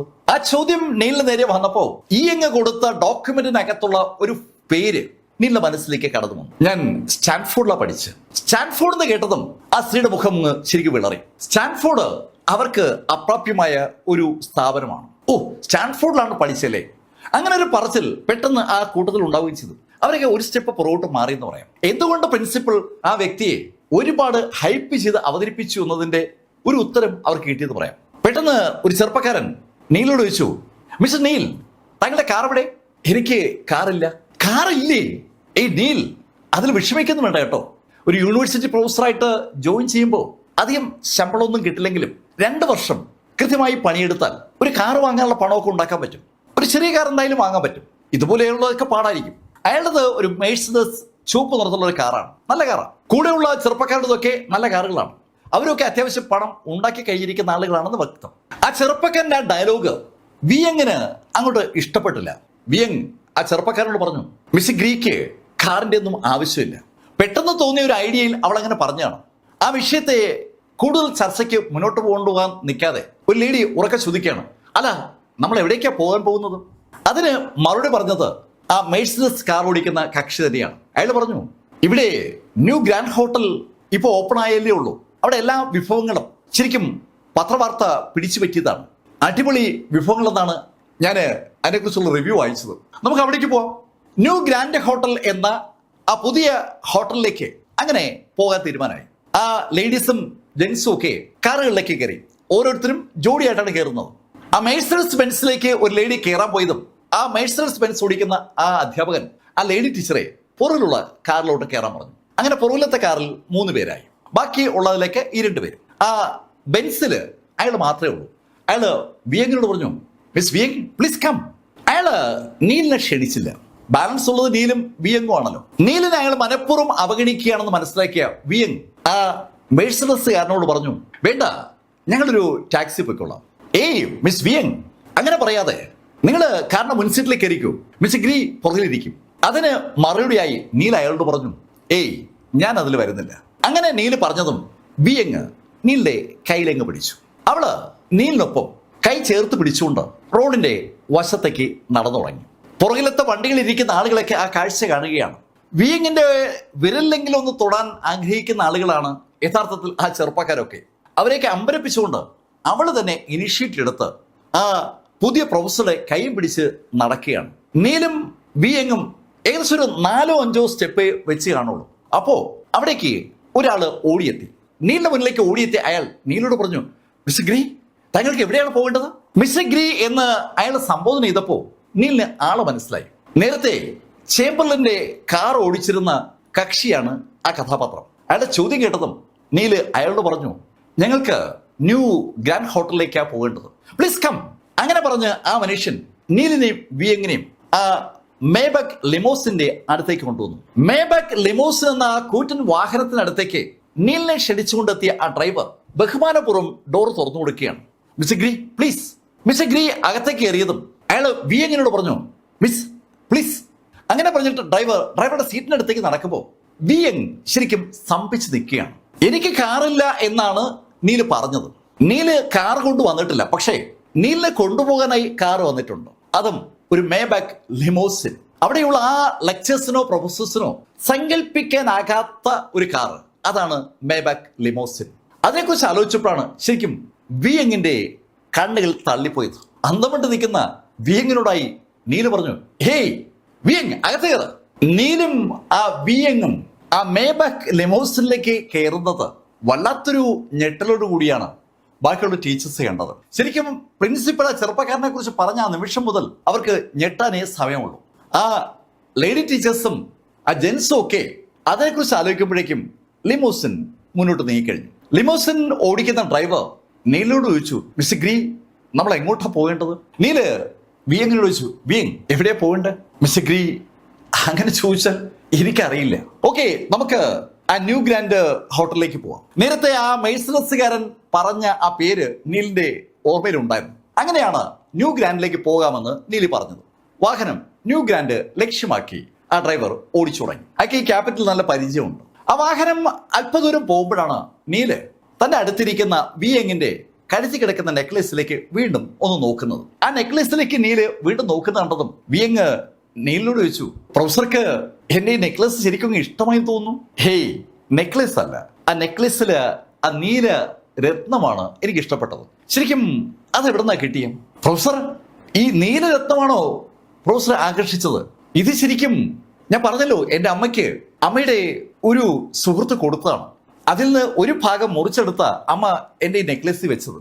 വിയങ് പറഞ്ഞ വാചകം കേട്ടത് നീല് വിയങ്ങിനോട് ചോദിച്ചു, ഈ വിയങ് ഒരു ഭാഗം മുറിച്ചെടുത്തു എന്ന് പറഞ്ഞാൽ ബാക്കി വീട്ടിൽ ഉണ്ടെന്നാണോ? അതെ പ്രൊഫസർ, അത് വീട്ടിൽ ഉണ്ട്. വിയങ്, അതെനിക്ക് തരാവോ? എനിക്കത് ശരിക്കും ഉപയോഗപ്പെടും. ഞാൻ എന്ത് പ്രതിഫലം വേണമെങ്കിലും നൽകാം. പക്ഷെ ഗ്രീ, അത് പിന്നെ അത് അമ്മയുടെ അടുത്ത് വീട്ടിലാണ്. സാരമില്ല, നമുക്ക് വീട്ടിലേക്ക് പോകാം. വീട്ടിലോട്ടോ? അതെ, വിയങ്ങിന് വീട്ടിലോട്ട് പോവാം. വീട് എവിടെയാണ്? വീട് ക്യാപിറ്റൽ തന്നെയാണ്. ക്യാപിറ്റൽ എവിടെയാണ്? ക്യാപിറ്റൽ ഈ വെസ്റ്റേൺ സൈഡിൽ ഫോർട്ടിന്റെ സമീപത്താണ്. എന്നാ പിന്നെ നമുക്ക് അങ്ങോട്ട് പോവാം. വിയങ്ങിന് എന്തെങ്കിലും പറയാൻ കഴിയുമ്പോ നീല് ഡ്രൈവറോട് പറഞ്ഞു, നമുക്ക് വെസ്റ്റ് ഫോർട്ടിന്റെ വശത്തേക്ക് പോവാം. ആ മനുഷ്യൻ അപ്പൊ തന്നെ കാറിന്റെ ഡയറക്ഷൻ മാറ്റി ആ ക്യാപിറ്റലിന്റെ പടിഞ്ഞാറ് ഭാഗത്തുള്ള കോട്ട ലക്ഷ്യമാക്കി യാത്ര തിരിച്ചു. അങ്ങോട്ട് പോകുന്നതിനിടയിൽ വിയങ് ഡ്രൈവറോട് പറഞ്ഞു, അവിടെ 40th സ്ട്രീറ്റിൽ ലെമൺ ഗാർഡൻ എന്നൊരു ലൈനുണ്ട്, അവിടെയാണ് നമുക്ക് പോകേണ്ടത്. ഈ വെസ്റ്റ് ഫോർട്ടിന്റെ സമീപത്തായി ഒത്തിരിയേറെ ലൈനുകളുണ്ട്. ആ ലൈനുകളിൽ ഒരെണ്ണമാണ് ലെമൺ ഗാർഡൻ. എന്തായാലും ഏകദേശം ഒരു 10-40 മിനിറ്റ് ആയപ്പോ അവരുടെ വാഹനം ആ ലെമൺ ഗാർഡനിലെത്തി. നീല ആദ്യമായിട്ടാണ് ക്യാപിറ്റലിലേക്ക് വരുന്നത്. അതുകൊണ്ട് തന്നെ ആ യൂണിവേഴ്സിറ്റി ഇരിക്കുന്ന ഭാഗത്തുനിന്ന് ക്യാപിറ്റലിന്റെ പടിഞ്ഞാറ് ഭാഗത്തേക്കുള്ള ആ യാത്ര നീലിന് നല്ലൊരു അനുഭവമായിരുന്നു. അമ്പരചുംബികളായ ധാരാളം ബിൽഡിങ്ങുകളുള്ള ആ രാജ്യ തലസ്ഥാനത്തൂടെ അങ്ങനെ യാത്ര ചെയ്യുമ്പോൾ സ്വാഭാവികമായിട്ടും എല്ലാവരുടെയും ശ്രദ്ധ ആ അമ്പരശില്പികളായ ആ ബിൽഡിങ്ങുകൾ പിടിച്ചെടുക്കും. ആ ബിൽഡിങ്ങുകൾക്കൊപ്പം തന്നെ നമ്മുടെ ശ്രദ്ധ പിടിച്ചു പറ്റുന്ന മറ്റൊരു കാര്യം പാഞ്ഞു പോകുന്ന വാഹനങ്ങളാണ്. 8, 10, 12 ലൈനുകളുള്ള റോഡുകളിലൂടെ അതിമനോഹരങ്ങളായ വാഹനങ്ങൾ, ആഡംബര വാഹനങ്ങൾ അങ്ങനെ പാഞ്ഞു പോകുമ്പോൾ ഒരു പൊടി പോലും റോഡിൽ ഇല്ല എന്നുള്ളത് പ്രത്യേകം ശ്രദ്ധിക്കേണ്ട ഒരു കാര്യമാണ്. നീല ആ കാര്യങ്ങളൊക്കെ നോക്കിയിരിക്കുമ്പോഴേക്കും അവരുടെ വാഹനം ആ വെസ്റ്റ് ഫോർട്ടിന് സമീപത്തെത്തി. അവിടെ വിയങ് പറഞ്ഞ ആ ലെമൺ ഗാർഡൻസ് എന്നുള്ള ആ റോഡിലേക്ക് ആ വാഹനം എത്തി. അവിടെ ഹൗസ് നമ്പർ 14 അവളുടെ വീട്. വാഹനത്തിൽ നിന്നിറങ്ങിയ വിയങ് നീലിനോട് പറഞ്ഞു, മിസ്റ്റർ നീൽഗ്രി, എന്റെ വീട് 14th ആണ്. അങ്ങനെ പറഞ്ഞുകൊണ്ട് അവള് ആ 14th എന്ന് എഴുതിയിരിക്കുന്ന വീടിന് നേരെ നടക്കുകയാണ്. നീല് അവളെ ഫോളോ ചെയ്തു. അവര് നടന്ന് ആ വീട്ടിലെത്തി ബെല്ലടിച്ചു. അല്പസമയം കഴിഞ്ഞപ്പോ വാതിൽ തുറന്ന മനുഷ്യൻ പുറത്തു നിൽക്കുന്ന ആ വിയങ്ങിനെ തന്നെ അന്തമിട്ട് നോക്കുകയാണ്. ഏതാനും നിമിഷം കഴിഞ്ഞതും അയാളുടെ ശ്രദ്ധ വിയങ്ങിന് ഒപ്പമുള്ള ചെറുപ്പക്കാരിലേക്ക് തിരിഞ്ഞു. അയാളുടെ മകൾ ആദ്യമായിട്ടാണ് ഒരു ചെറുപ്പക്കാരനെ വീട്ടിലോട്ട് വിളിച്ചുകൊണ്ടുവരുന്നത്. അതിൻ്റെതായ ഒരു അമ്പരപ്പ് അയാൾക്കുണ്ട്. വിയങ് ഡേറ്റിംഗ് ചെയ്യാനുള്ള സമയമായെന്ന് മനസ്സിലാക്കിയ വിയങ്ങിന്റെ പിതാവ് പലപ്പോഴും അവളോട് അതിനെക്കുറിച്ചൊക്കെ പറയുമ്പോൾ അവൾ അതിൽ നിന്നൊക്കെ ഒഴിഞ്ഞു മാറുകയായിരുന്നു പതിവ്. അവൾക്ക് ബോയ് ഫ്രണ്ട്സ് ഇല്ല എന്ന് തന്നെ പറയാം. ആ സമയത്താണ് ഇതാ സുമുഖരായ ഒരു ചെറുപ്പക്കാരനുമായി അവള് വീട്ടിലെത്തിയിരിക്കുന്നത്. അതുകൊണ്ട് തന്നെ വിയങ്ങിന്റെ പിതാവ് ശരിക്കും സ്തംഭിച്ചെങ്ങനെ നിൽക്കുകയാണ്. അതെന്താ എന്നെ തന്നെ ഇങ്ങനെ നോക്കി നിൽക്കുന്നത്? ഏയ് ഒന്നുമില്ല, ബാ. അങ്ങനെ അവര് രണ്ടുപേരെയും അയാൾ അകത്തേക്ക് വിളിച്ചു. അകത്ത് നീല കടക്കുമ്പോൾ അവിടെ ആ ഹാളിലുള്ള കാഴ്ചകളാണ് നീല ആകർഷിച്ചത്. അവിടെ ഒരു ഭാഗത്തായി ഒരു ചുവരിൽ നിറയെ ഫോട്ടോകൾ മനോഹരമായി ഫ്രെയിം ചെയ്ത് സൂക്ഷിച്ചിരിക്കുകയാണ്. ശരിക്കും ഒരു ഡിസൈൻഡ് ടൈപ്പ് ഫോട്ടോസ് എന്ന് പറയാം. ആ ഫോട്ടോകളിലൊക്കെ കാണുന്നത് ഒരു സ്ത്രീയാണ്. വിയങ്ങിന്റെ അതേ മുഖച്ഛായുള്ള ഒരു സ്ത്രീയുടെ ഫോട്ടോയാണ് അവിടെ കാണുന്നത്. അവര് കപ്പ് ഉയർത്തിപ്പിടിച്ചുകൊണ്ട് നിൽക്കുന്ന ഫോട്ടോകളാണ് മിക്കവാറും ഉള്ളത്. അതിനടിയിൽ അവര് പങ്കെടുത്ത മത്സരത്തിന്റെ പേരൊക്കെ സൂചിപ്പിക്കുകയാണ്. ക്യാപിറ്റലിൽ നടന്ന ഫ്രഷേഴ്സിന്റെ മാർഷൽ ആർട്സ് കോമ്പറ്റീഷനിൽ വിജയിച്ച ഒരു ഫോട്ടോ, അതിനുശേഷം അതുപോലെ പല സ്ഥലത്ത് നടക്കുന്ന മാർഷൽ ആർട്സ് കോമ്പറ്റീഷനിൽ അവർ വിജയിച്ചതിന്റെ ഫോട്ടോസ് ഒക്കെയാണ് അങ്ങനെ ക്രമത്തിൽ വെച്ചിരിക്കുന്നത്. ഒരു മാർഷൽ ആർട്ടിസ്റ്റാണ് വിയങ്ങിന്റെ അമ്മയെന്ന് ആ ഫോട്ടോകൾ വിളിച്ചു പറയുന്നുണ്ട്. നീൽ അത് നോക്കി നിൽക്കുന്ന കണ്ടതും വിയങ്ങിന്റെ അച്ഛൻ നീലിന്റെ അടുത്തേക്ക് വന്ന് നീലിനോട് പറഞ്ഞു, അവക്ക് ശരിക്കും ഈ മാർഷൽ ആർട്സ് വല്ലാത്തൊരു ഹരമാണ്. അത് കേട്ടുകൊണ്ട് വിയങ് പറഞ്ഞു, നീലിന് അറിയോ, അമ്മയുടെ സമ്പാദ്യം ഏതാണ്ട് പൂർണ്ണമായിട്ടും അമ്മയുടെ ഈ മാർഷൽ സ്കൂളിന് വേണ്ടി മുടക്കി കഴിഞ്ഞു. അതിന് മറുപടിയായി വിയങ്ങിന്റെ പിതാവ് പറഞ്ഞു, മോളെ, സമ്പാദ്യം മാത്രമല്ല, എനിക്ക് തോന്നുന്നു കടവുമാക്കിയിട്ടുണ്ടെന്നാ തോന്നുന്നു. അതിൽ നിന്ന് ഒരു റിട്ടേണും കിട്ടുന്നില്ല. ഞാൻ പറഞ്ഞതാണ് അതൊക്കെ വെച്ച് കെട്ടാൻ. പക്ഷെ അവക്ക് അത് വല്ലാതെ ഇഷ്ടമുള്ള കാര്യമാണ്. അവരങ്ങനെ സംസാരിച്ചുകൊണ്ടിരിക്കുമ്പോഴാണ് ഒരു കോള് വരുന്നത്. കോള് ശരിക്കും സ്പീക്കർ ഫോണിൽ അല്ലെങ്കിൽ പോലും നീലിന്റെ അടുത്ത് വെച്ചാണ് വിയങ്ങിന്റെ പിതാവ് ആ ഫോൺ എടുത്തത്. അതുകൊണ്ട് തന്നെ നീൽ ആ ഫോണിലൂടെ മറുഭാഗത്തുള്ള ആള് പറയുന്നത് കുറച്ച് കേട്ടു. അങ്കിൾ, ഇവിടെ ഒരു പ്രശ്നമാണ്, എത്രയും പെട്ടെന്ന് അങ്കിൾ ഇവിടെ എത്തണം. എന്താ പ്രശ്നം? അങ്കിൾ, മാസ്റ്റർക്ക് പരിക്കേറ്റിരിക്കുകയാണ്. മാസ്റ്റർ ആംബുലൻസിൽ കൊണ്ടുപോകാൻ പറ്റുന്നില്ല. ആ മനുഷ്യൻ മാസ്റ്റർ എന്ന് പറഞ്ഞ് സംബോധന ചെയ്യുന്നത് അയാളുടെ ഭാര്യയാണെന്ന് അയാൾക്ക് നന്നായിട്ട് അറിയാം. അത് കേട്ടതും അയാൾ ഉടൻ ആ മനുഷ്യനോട് പറഞ്ഞു, ഞാൻ താ വരുന്നു. അങ്ങനെ പറഞ്ഞിട്ട് അയാൾ തിരിഞ്ഞ് നീലിനോട് പറഞ്ഞു, പ്ലീസ്, ഞാൻ എന്റെ ഭാര്യയുടെ അടുത്തൂരെ ഒന്ന് പോവുകയാണ്, ദയവായി വെറുതെ വിചാരിക്കരുത്. അങ്ങനെ പറഞ്ഞത് ആ മനുഷ്യൻ ഇറങ്ങാൻ തുടങ്ങുന്നു. വിയങ് നീലിനോട് പറഞ്ഞു, നീൽ പ്ലീസ്, ഞാനും കൂടെ ഇറങ്ങിയാണ്, നീൽ ദയവായി എന്നോടൊന്നും തോന്നരുത്. അതിന് മറുപടിയായി നീല് പറഞ്ഞു, ഞാൻ വരുന്നു. എന്നാലും അവരെ കൂടുതൽ തർക്കിക്കാൻ നിൽക്കാതെ നീലുമായി താഴെ ഇറങ്ങി. താഴെ അവരുടെ കാർ കിടപ്പുണ്ട്, ഒരു നീല നിറത്തുള്ള കാർ. നീൽ ആദ്യം അവരെ ആ മേബാക്കിൽ കൊണ്ടുപോകാമെന്നാണ് ആലോചിച്ചത്. പിന്നീട് നീൽ തോന്നി അത് വേണ്ടാന്ന്. അങ്ങനെയാണ് നീല കാറിനകത്തേക്ക് കയറിയത്. അതൊരു സാധാരണ കാറാണ്. ആ കാറ് ശരിക്കും ആ മനുഷ്യൻ പറപ്പിക്കായിരുന്നു എന്ന് പറയാം. അയാള് കൂടുതൽ സംസാരിക്കുന്നില്ല. ആ ഫോണിലൂടെ പറഞ്ഞ കാര്യം അയാളുടെ മനസ്സിൽ ശരിക്കും തറച്ചിരിക്കുകയാണ്. ഭാര്യയെ ഹോസ്പിറ്റലിലേക്ക് കൊണ്ടുപോകാൻ ആംബുലൻസ് വിളിക്കാൻ ശ്രമിക്കുകയാണെന്ന് കേൾക്കുമ്പോൾ തന്നെ അപകടത്തിന്റെ സീരിയസ്നെസ് അയാൾക്ക് മനസ്സിലാവുന്നുണ്ട്. ഏകദേശം ഒരു 10-12 മിനിറ്റ് കഴിഞ്ഞ് കാണാം. അപ്പോഴേക്കും അവരുടെ വാഹനം ഒരു മാർഷൽ ആർട്സ് സ്കൂളിന്റെ മുന്നിലെത്തി. ഒരു മാർഷൽ ആർട്സ് സ്കൂളിലാണ് അവരെത്തിയത്. അവിടെ ആ മാർഷൽ ആർട്സ് സ്കൂളിൽ കുട്ടികളൊക്കെ പ്രാക്ടീസ് ചെയ്യുന്ന ആ പ്ലേസിന് മുകളിലായി ഒരു പ്ലാറ്റ്ഫോം ഉണ്ട്. ഈ ഫൈറ്റ് ഒക്കെ നടത്തുന്ന ഒരു സ്ഥലമാണ് ആ പ്ലാറ്റ്ഫോം. ആ പ്ലാറ്റ്ഫോമിൽ ഒരു സ്ത്രീ കിടക്കുകയാണ്. ആ സ്ത്രീയുടെ അടുത്ത് 1-2 ആളുകൾ നിൽപ്പുണ്ട്.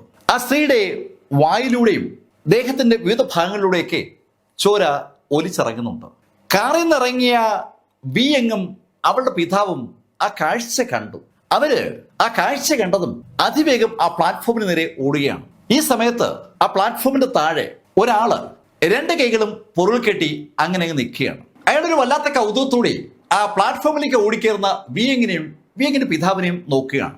ആ വ്യക്തിയെയും ഓടിക്കേറുന്ന വിയങ്ങിന്റെ പിതാവിനെയും ആ പ്ലാറ്റ്ഫോമിൽ കിടക്കുന്ന ആ സ്ത്രീയും അങ്ങനെ നോക്കി നിൽക്കുകയാണ് അവിടെയുള്ള ബാക്കി ആളുകൾ. ആരും ഒരക്ഷരം പോലും മിണ്ടുന്നില്ല.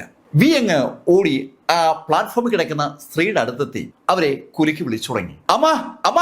അങ്ങനെ വിയങ് വിളിക്കുമ്പോൾ അവർക്ക് അനക്കമില്ല. അവരുടെ ബോഡി കൂടി ചോര ഒരുപാട് ഒലിച്ചിറങ്ങിയിരിക്കുകയാണ്. വിയങ് അവളുടെ അമ്മയെ പിടിച്ചെണീപ്പിക്കാൻ ശ്രമിച്ചുകൊണ്ട് അടുത്ത് നിൽക്കുന്ന ആളോട് പറഞ്ഞു, നിങ്ങളത് ആംബുലൻസ് വിളിക്കാത്ത? മിസ്, ഞങ്ങള് അനവധി തവണ ആംബുലൻസിനെ വിളിച്ചായിരുന്നു, പക്ഷെ ആംബുലൻസ് വരുന്നില്ല. ഈ സമയത്താണ് പ്ലാറ്റ്ഫോമിന്റെ അടുത്തേക്ക് വിയങ്ങിന്റെ പിതാവ് ഓടിയെത്തിയത്. അയാള് മകളെ പിടിച്ചെണീപ്പിക്കുന്ന അയാളുടെ ഭാര്യയും ചുറ്റുമുള്ള സംഭവങ്ങളെയൊക്കെ ഒന്ന് നിരീക്ഷിക്കുമ്പോഴാണ് അയാളുടെ ശ്രദ്ധ കൈകൾ പുറകിൽ കെട്ടിരിക്കുന്ന ആ ആളിലേക്ക് തിരിഞ്ഞത്. അയാളെ വിയങ്ങിന്റെ പിതാവ് നോക്കുമ്പോൾ അയാള് വിയങ്ങിന്റെ പിതാവിനോട് പറഞ്ഞു, നോക്ക്, ഞാൻ ഈ സ്ത്രീയോട് പലതവണ പറഞ്ഞതാണ് ഈ മാർഷൽ സ്കൂള് അടച്ചു പൂട്ടാൻ. അവള് എന്താ ചെയ്യുന്നതെന്നറിയാവോ? തെറ്റായ രീതിയിൽ മാർഷൽ ആർട്സ് പഠിപ്പിക്കുകയാണ്. ഞങ്ങളുടെ ട്രെയിനിങ് സ്കൂളിന് അത് മുഖാന്തരം എന്ത് നാണക്കേടാണ് ഉണ്ടാകുന്നതെന്നറിയാവോ? ഈ സംഭാഷണം കേട്ടപ്പോൾ വിയങ്ങിന്റെ പിതാവിന് കാര്യം മനസ്സിലായി. അയാളുടെ ഭാര്യയെ ആക്രമിച്ചിരിക്കുന്നത് ആ നിൽക്കുന്ന മനുഷ്യനാണ്. അത് മനസ്സിലാക്കിയ വിയങ്ങിന്റെ പിതാവ് അയാളോട് ചോദിച്ചു, ഹലോ, നിങ്ങൾ ആരാ എന്താ എന്നൊന്നും എനിക്കറിയില്ല. നിങ്ങൾ എന്തിനാ എന്റെ ഭാര്യയെ ഉപദ്രവിച്ചത്? ഏയ്, ഞാൻ പറഞ്ഞില്ലേ, ആ സ്ത്രീ മാർഷൽ ആർട്സ് പഠിപ്പിച്ചത് കൊണ്ടാണ് ഞാൻ അവരെ ഉപദ്രവിച്ചത്. വിയങ്ങിന്റെ പിതാവും ആ മനുഷ്യനും തമ്മിൽ അങ്ങനെ സംഭാഷണം നടക്കുമ്പോഴാണ് നീല് ആൾക്കൂട്ടത്തിനിടയിൽ കൂടി ആ പ്ലാറ്റ്ഫോമിലേക്ക് എത്തിയത്. ആ പ്ലാറ്റ്ഫോമിൽ കിടക്കുന്ന ആ സ്ത്രീയുടെ അവസ്ഥ ലേശം കുഴപ്പത്തിലാണെന്ന് നീലിന് ബോധ്യപ്പെട്ടത് കൊണ്ടാണ് നീൽ അവിടേക്ക് ഓടിയെത്തിയത്.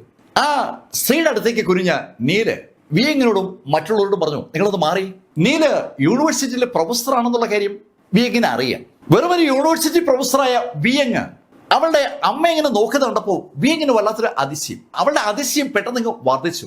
അതിന് കാരണം നീലിന്റെ കയ്യിലേക്ക് വന്ന ആ സിൽവർ നീഡിലുകളാണ്. അനവധി സിൽവർ നീഡിലുകളാണ് നീലിന്റെ കയ്യിലേക്ക് പെട്ടെന്ന് കടന്നു വന്നത്. ആ നീഡിലുകൾ ഒരു മാജിക് പോലെ നീലിന്റെ കയ്യിൽ എത്തുകയായിരുന്നു. എവിടെ നിന്നാണ് നീൽ ആ നീഡിലെടുത്തതെന്ന് ചോദിച്ചാൽ ആർക്കും അറിയില്ല. ആ നീഡിലുകൾ ശരിക്കും ഒരു മജീഷ്യന്റെ കൈവരുന്നതോടുകൂടി നീല് ആ ലേഡിയുടെ ശരീരത്ത് പല ഭാഗത്തും തറച്ചു. അത് കണ്ട ആളുകളൊക്കെ ചോദിക്കണേ, മനുഷ്യ നീക്ക് ഇതുപോലെ അറിയോ? വി എങ്ങനും ആ ചോദ്യം ചോദിക്കണമെന്നുണ്ട്. പക്ഷേ ചോദിക്കാൻ അവക്കൊരു മടി. അവള് ഈ നീലിനെ പരിചയപ്പെട്ടിട്ട് അധികം സമയമൊന്നും ആയിട്ടില്ല. പക്ഷെ അതിനിടയിൽ നീല് എന്തൊക്കെയാണെന്നുള്ള ഒരു ബോധ്യം അവക്ക് ഉണ്ടായിട്ടുണ്ട്. അതുകൊണ്ട് അവള് ഒരു അക്ഷരം ഇടാതെ നീലിനെ തന്നെ അങ്ങനെ നോക്കുമ്പോൾ നീലിന്റെ കയ്യിൽ കുറച്ച് പച്ചിലകൾ പ്രത്യക്ഷപ്പെട്ടു. ശരിക്കും ആ പച്ചിലകൾക്ക് ഉള്ളിൽ ഒരു ഗുളികയുണ്ട്. ആ ഗുളിക ചുറ്റും നിൽക്കുന്ന ആളുകൾ കാണാതിരിക്കാൻ വേണ്ടി നീല് സംസാര ഗ്രേവി യാർഡിനകത്തുനിന്ന് ആ പച്ചില കൂടി എടുത്തതാണ്.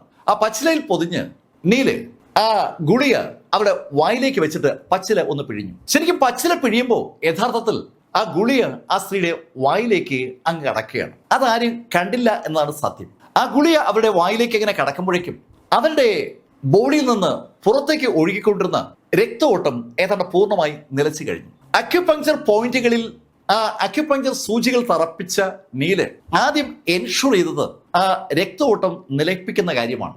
രക്തഓട്ടം നിലച്ചതോടുകൂടി അവരുടെ ശരീരത്തിൽ ഇനി രക്തം നഷ്ടമാകില്ല എന്ന ഒരു കണ്ടീഷൻ എത്തി. നീല് കൊടുത്ത ഗുളിക അവരുടെ ബോഡിയിലൂടെ അങ്ങനെ കടന്നു പോകുമ്പോൾ നീല് തന്നെ വലത് കൈ അവളുടെ നെറ്റിയിൽ പതുക്കെ സ്പർശിച്ചിരിക്കുകയാണ്. ആ കൈയിലൂടെ മറ്റാരുടെയും ശ്രദ്ധയപ്പെടാതെ ഒരു നനുത്ത ഊർജം ആ നെറ്റിയിലേക്ക് പതുക്കെ ആർന്നിറങ്ങുന്നുണ്ട്.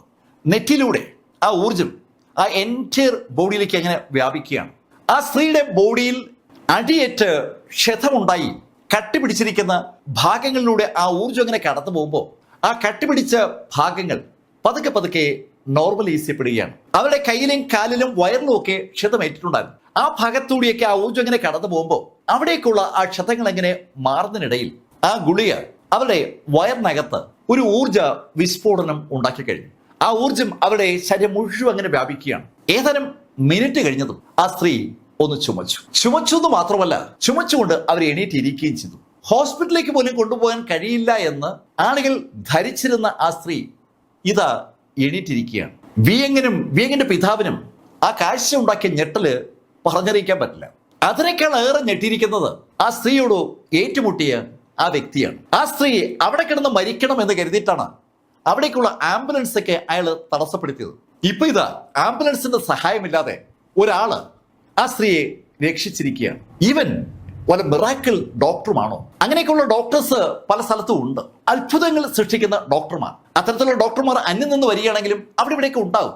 ആ ശ്രേണിയിൽപ്പെട്ട ഒരാളാണോ ഈ ചെറുപ്പക്കാരൻ? സാധാരണ ആ ശ്രേണിയിൽപ്പെട്ട ആളുകൾക്ക് നല്ല പ്രായം ഉണ്ടാവും. ഇതങ്ങനെയൊന്നുമല്ല. ശരിക്കും ഒരു കൗതുകം ആ മാർഷൽ ആർട്സ് എക്സ്പെർട്ടിനുണ്ടായി. അയാള് നീലിനെ ഒന്ന് സൂക്ഷിച്ചു നോക്കി. ചെറുപ്പക്കാരാ, ആവശ്യമില്ലാത്ത കാര്യത്തിലാ നീ കയറി ഇടപെട്ടത്. എന്റെ അനുവാദമില്ലാതെ ആ സ്ത്രീയെ ചികിത്സിച്ചത് നിന്റെ ഭാഗത്തുണ്ടായ വലിയൊരു വീഴ്ചയാണ്. അതിനുള്ള ശിക്ഷ നീ അനുഭവിക്കുക തന്നെ വേണം. അങ്ങനെ പറഞ്ഞ അയാൾ കയ്യും നനയ്ക്കിയതും ഒരു കറുത്ത പുക അയാളുടെ അടുത്തുനിന്ന് നീൽനിരി അതിവേഗത്തിൽ പാഞ്ഞു വരികയാണ്. ശരിക്കും ആ കറുത്ത പുകയുടെ ആ മുന്നോട്ടുള്ള കുതിപ്പ് വിയങ്ങിന്റെ അമ്മ കണ്ടു. അവർക്ക് നീലിന്റെ മുന്നിലേക്ക് ചാടി വീണ് ആ കറുത്ത പുകയെ തടുക്കണമെന്നുണ്ട്. പക്ഷെ മൂവ് ചെയ്യാനുള്ള ആരോഗ്യം അവർക്കില്ല. അവരെ സഹായിച്ചു എന്ന ഒറ്റ കാരണത്താൽ ആ ചെറുപ്പക്കാരൻ ഇത് ആക്രമിക്കപ്പെടുകയാണ്. എങ്ങിനൊപ്പം അവിടെ എത്തിയ ചെറുപ്പക്കാരനാണ് അതെന്ന് ശരിക്കും അവർ അറിഞ്ഞിട്ടുമില്ല. ആ ആൾക്കൂട്ടത്തിനിടയിൽ ഉണ്ടായിരുന്ന ഏതോ ഒരാള് അവളെ സഹായിച്ചു എന്നൊരു ബോധ്യം മാത്രമാണ് അവർക്കുള്ളത്. എന്താ ചെയ്യേണ്ടതെന്ന് അവർ ആലോചിക്കുമ്പോഴേക്കും ആ കറുത്ത പുക നീലിന്റെ അടുത്തെത്തി കഴിഞ്ഞു. നീലിന്റെ അടുത്തെത്തിയ കറുത്ത പുക പെട്ടെന്ന് അവിടെ അങ്ങ് നിൽക്കുകയാണ്. ഇപ്രാവശ്യം ഞെട്ടിയത് ശരിക്കും ആ മാർഷൽ ആർട്സ് എക്സ്പെർട്ടാണ്. അയാള് ഒരു ചാട്ടുള്ളിയാണ് ആ കറുത്ത പുകയ്ക്കുള്ളിൽ ഒളിപ്പിച്ച് നീലിനെതിരെ എറിഞ്ഞത്. ആ ചാട്ടുള്ളി ഇപ്പോൾ നീലിന്റെ കയ്യിലിരിക്കുകയാണ്.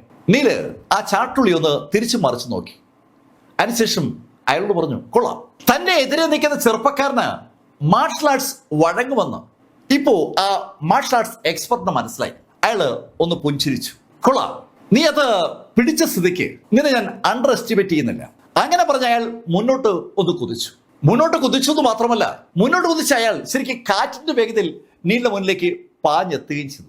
നീലിന്റെ മുന്നിലേക്ക് എത്തിയ അയാൾ നീൽ ആഞ്ഞൊരു ഇടി. അവിടെ കൂടി നിൽക്കുന്ന ആ മാർഷൽ ആർട്ടിസ്റ്റുകൾക്ക് താൻ ആരാണെന്ന ബോധ്യം ഉണ്ടാക്കി കൊടുക്കാൻ അല്പസ്വല്പം മാർഷൽ ആർട്സ് കഴിവുള്ള ഒരാളുമായി ഏറ്റുമുട്ടുന്നതാണ് നല്ലതെന്ന് ആ മാർഷൽ ആർട്സ് എക്സ്പെർട്ടിന് അറിയാം. അതുകൊണ്ടാണ് അയാൾ പാഞ്ഞു വന്ന് നീലിനെ നോക്കി ആഞ്ഞൊന്നിടിച്ചത്. അയാള് നീലിനെ നോക്കി ആഞ്ഞിടിച്ചതും നീല് തിരിച്ച് ഒന്ന് പഞ്ച് ചെയ്തു. ആ പഞ്ച് അയാളെ കുറച്ച് പുറകിലോട്ട് മാറ്റി. പുറകിലോട്ട് മാറിയ അയാളുടെ വലത് കൈയിലേക്ക് അയാൾ നോക്കുമ്പോൾ വലത് കൈ ഒടിഞ്ഞു തൂങ്ങിയിരിക്കുകയാണ്. അയാളുടെ പൂർണ്ണ ശക്തി എടുത്തിട്ടാണ് നീലിനെ ആഞ്ഞിടിച്ചത്. പക്ഷെ ആ ഇടി നീലിന്റെ കൈ പതിച്ചതും അയാളുടെ വലത് കൈ ഒടിഞ്ഞു തൂങ്ങുകയും അയാൾ ഏതാനും സ്റ്റെപ്പ് പുറകിലോട്ട് മാറുകയും ചെയ്തിരിക്കുകയാണ്. ഇപ്പോ വാ തുറന്നിരിക്കുന്നത് വിയങ്ങിന്റെ അമ്മയുടെയാണ്. വിയങ്ങിന് ഈ മാർഷൽ ആർട്സുമായിട്ട് ബന്ധമൊന്നുമില്ല. മാർഷൽ ആർട്സുമായിട്ട് ബന്ധമുള്ളത് വിയങ്ങിന്റെ മാതാവിനാണ്. അവർക്കറിയാം ആ എതിരാളിയുടെ ശക്തി എന്താണെന്ന്. ആ എതിരാളിയെ ഏകദേശം 1/2 ഡസനോളം സ്റ്റെപ്പ് പുറകിലോട്ട് തെറിപ്പിക്കാൻ ആ ചെറുപ്പക്കാരനെ പറ്റിയെന്ന് പറയുമ്പോൾ ആ ചെറുപ്പക്കാരന്റെ മാർഷൽ ആർട്സ് എബിലിറ്റി ചോദ്യം ചെയ്യപ്പെടാനാകാത്തതാണ്. വല്ലാത്തൊരു കൗതുകവും അമ്പരപ്പും ബഹുമാനവും ഒക്കെ വിയങ്ങിന്റെ മാതാവിന്റെ കണ്ണുകൾ ഉണ്ടാകുമ്പോഴേക്കും നീല് നിന്ന സ്ഥലത്തുനിന്ന് ഒന്ന് മുന്നോട്ട് ചലിച്ചു. ശരിക്കും നീല് ചലിക്കുമ്പോൾ നീല് യഥാർത്ഥത്തിൽ അവിടെ മുന്നിൽ ഉണ്ടെന്ന് അവർക്ക് തോന്നുന്ന അതേ നിമിഷത്തിൽ നീല് ആ ഇടിയേറ്റ വ്യക്തിയുടെ മുന്നിലെത്തിയിരുന്നു. അവൻ എന്തെങ്കിലും പറയാൻ കഴിയുമ്പോൾ നീല് കൈയോർത്തൊരു അടിയേറ്റ് അവൻ താഴെ വീണു. അവിടെ അങ്ങ് നിശ്ചലമായി. ഒറ്റയടിക്ക് അവൻ താഴെ വീണിരിക്കുകയാണ്. താഴെ വീണ അവനൊന്ന് നോക്കിയിട്ട് നീല് ഫോണെടുത്ത് എങ്ങനെ വിളിച്ചു. എങ്ങനെ വിളിച്ച് ചില നിർദ്ദേശങ്ങൾ കൊടുത്തതിന് ശേഷം നീല് ഫോണ് പോക്കറ്റിലിട്ടിട്ട് നേരെ നടന്ന് വിയങ്ങിന്റെ അടുത്തെത്തപ്പോ വിയങ് നീലിനോട് ചോദിച്ചു, നീൽ അയാൾ മരിച്ചുവോ? അയാളുടെ ബോധം പോയി, അത്രേ ഉള്ളൂ.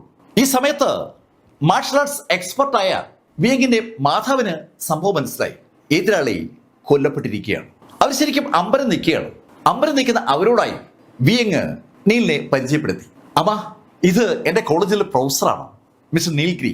അമ്മയെ കാണാനായിട്ട് ഇന്ന് നമ്മുടെ വീട്ടിലേക്ക് വന്നതാണ്. അപ്പോഴാണ് ഇങ്ങനെ ഒരു സംഭവം അറിയുന്നത്. അവള് നീൽഗിരിയെ കുറിച്ച് അവൾക്കറിയാവുന്ന കാര്യങ്ങളൊക്കെ അവളുടെ അമ്മയോട് പറഞ്ഞുകൊണ്ടിരിക്കുമ്പോഴേക്കും അവിടേക്ക് ഏതാനും ആർമി വാഹനങ്ങളെത്തി. ആർമി വാഹനങ്ങളിൽ നിന്ന് ഇറങ്ങിയ ആളുകളുടെ കൂട്ടത്തിൽ ഒരാള് സാക്ഷാൽ ഇയങ് ആണ്. ഇയങ് മുന്നോട്ട് നടന്നു വന്ന് ഉറക്കെ ചോദിച്ചു, ഇവിടെ ഒരു പിടികിട്ടാപ്പുള്ളി എത്തിയെന്നറിഞ്ഞു. അതിന് മറുപടി പറഞ്ഞത് നീലാണ്. ദാ അതാണ് അവിടെ വീണ് കിടക്കുന്ന ആ ആളെ ചൂണ്ടി നീൽ എങ്ങനെ പറഞ്ഞതും ഇയങ് അയാളെ കൂടുതലുള്ള ആളുകൾക്ക് അയാളെ പൊക്കിയെടുക്കാനുള്ള നിർദ്ദേശം കൊടുത്തു. നീലും ഇയങ്ങും തമ്മിൽ ഒരു തരത്തിലുള്ള പരിചയവും ഉണ്ടെന്ന് ആർക്കും തോന്നാത്ത ശൈലിയിൽ ഇയങ്ങും കൂട്ടരും ആ ആളുമായി അവിടെ നിന്ന് അപ്രത്യക്ഷമായി. ആ ആളുമായി അവർ വന്ന വാഹനത്തിലേക്ക് കയറി.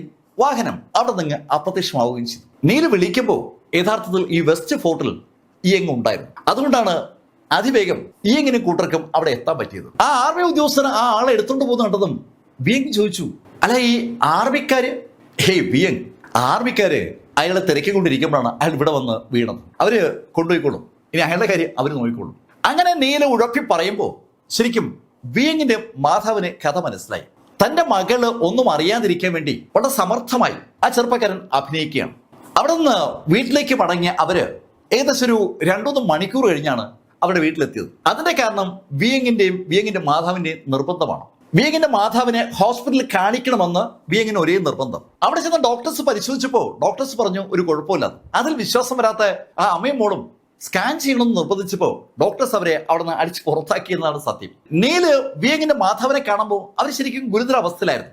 അത്തരത്തിലുള്ള സ്ത്രീയെ ചികിത്സിച്ച് അവരുടെ അസുഖം പൂർണ്ണമായും ഭേദമാക്കിയ നീലിനെ കുറിച്ച് ആലോചിക്കുമ്പോൾ വിയങ്ങിന് എന്താണ് പറയേണ്ടതെന്നറിയില്ല. അതിനേക്കാളേറെ അമ്പരപ്പ് വിയങ്ങിന്റെ മാതാവിനുണ്ട്. വീട്ടിൽ മടങ്ങിയെത്തതും വിയങ്ങിന്റെ മാതാവ് നീലിനോട് പറഞ്ഞു, സീനിയർ, എനിക്ക് അങ്ങോട്ട് ഒരു കാര്യം പറയാനുണ്ട്. ഉടൻ വിയങ്ങൂടെ കൂടെ എത്തി. അമ്മ, എന്താ അമ്മയ്ക്ക് പറയാനുള്ളത്? ഞങ്ങൾ സീനിയേഴ്സ് സംസാരിക്കുമ്പോൾ നീ അത് കേൾക്കേണ്ട കാര്യമില്ല. നീ അടുക്കളയിൽ ചെന്നിട്ട് എന്തെങ്കിലും ഭക്ഷണം ഉണ്ടാക്കുക. അങ്ങനെ പറഞ്ഞ് വിയങ്ങിനെ അടുക്കളയിലേക്ക് വിട്ടപ്പോൾ അവരുടെ ഹസ്ബൻഡിനോട് പറഞ്ഞു, നിങ്ങളും കൂടി ചെല്ല്. ശരിക്കും നീലിനോട് അവർ സംസാരിക്കുന്നത് മറ്റാരും കേൾക്കണ്ട എന്ന് അവർക്ക് നിർബന്ധമുണ്ട്. അവര് അകത്തുള്ള മുറിയിലേക്ക് കയറി. കഥയുടെ ഈ ഭാഗം ഞങ്ങൾ അവസാനിപ്പിക്കുന്നു. അടുത്ത ഭാഗവുമായി അടുത്ത ദിവസം നമുക്ക് വീണ്ടും കാണാം. ഇതുവരെ യങ് മാസ്റ്റർ കഥ നിങ്ങളോട് പറഞ്ഞത് സ്റ്റോറി ടെല്ലർ ചാനലിൽ നിന്നും BS ചന്ദ്രമോഹൻ. കമന്റിൽ ചെയ്യുക. Thank you.